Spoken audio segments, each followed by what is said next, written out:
एक समय की बात है, एक बुजुर्ग आदमी राजा के महल में दाखिल होता है और राजा के दरबार में जाकर खड़ा हो जाता है। वह इधर उधर देखने लगता है। यह देखकर वजीर उसके पास आता है और कहता है, अरे बुजुर्ग आदमी, यह शाही दरबार है।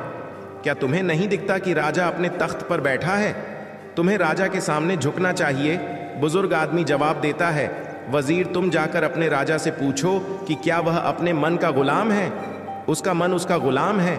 वजीर राजा के पास जाकर बुजुर्ग आदमी की बात बताता है। राजा वजीर को बैठने के लिए कहता है और बुजुर्ग आदमी से बातचीत शुरू करता है। राजा पूछता है, अरे बुजुर्ग आदमी, यह कैसा सवाल है? सब इंसान अपने मन के गुलाम होते हैं और मैं भी जो मेरा मन कहता है मैं वही करता हूं। यह सुनकर बुजुर्ग आदमी जोर से हंसाता है और कहता है, राजा, तुम अपने मन के गुलाम हो और मेरा मन मेरा गुलाम है। इस तरह से तुम मेरे गुलाम के भी गुलाम हो, तो मैं तुम्हारे आगे कैसे झुकूं? तुम राजा नहीं हो, तुम मन के अधीन हो।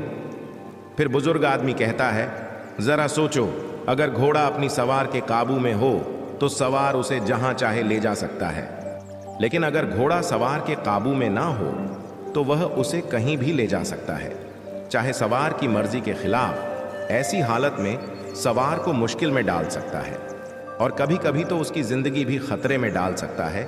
इसीलिए बेहतर है कि घोड़ा सवार के काबू में हो, ना कि स्वर घोड़े के काबू में। बुजुर्ग आदमी का मतलब यह था कि उसने अपने मन पर काबू पा लिया है, लेकिन उसका राजा के लिए भलाई का एहसास था।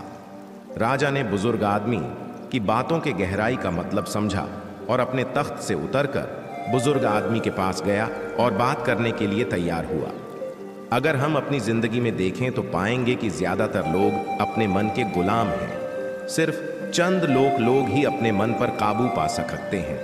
कहते हैं कि जिसने अपने मन को जीत लिया उसने दुनिया को जीत लिया। मन को कंट्रोल करना मुश्किल है, लेकिन नामुमकिन नहीं। मन को कंट्रोल करने का एक तरीका है सोच विचार। जब भी कोई इच्छा, जैसी सिगरेट पीने की इच्छा होती है, उस वक्त उस इच्छा को जबरदस्ती दबाने के बजाय सिगरेट के बुरे प्रभाव के बारे में सोचिए।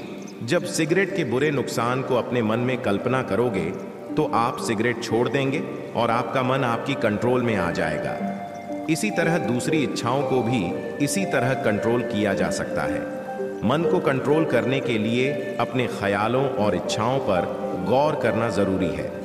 जब आप बुरी आदतों और मान की गलत इच्छाओं के नुकसान को समझने लगते हैं तो आपका मन उन्हें छोड़ने के लिए तैयार हो जाता है। तो यह थी आज की मोटिवेशनल स्टोरी। ये कहानी आपको कैसी लगी कमेंट बॉक्स में बताएं और अपने दोस्तों के साथ शेयर ज़रूर करें और हमारे चैनल को सब्सक्राइब भी करें।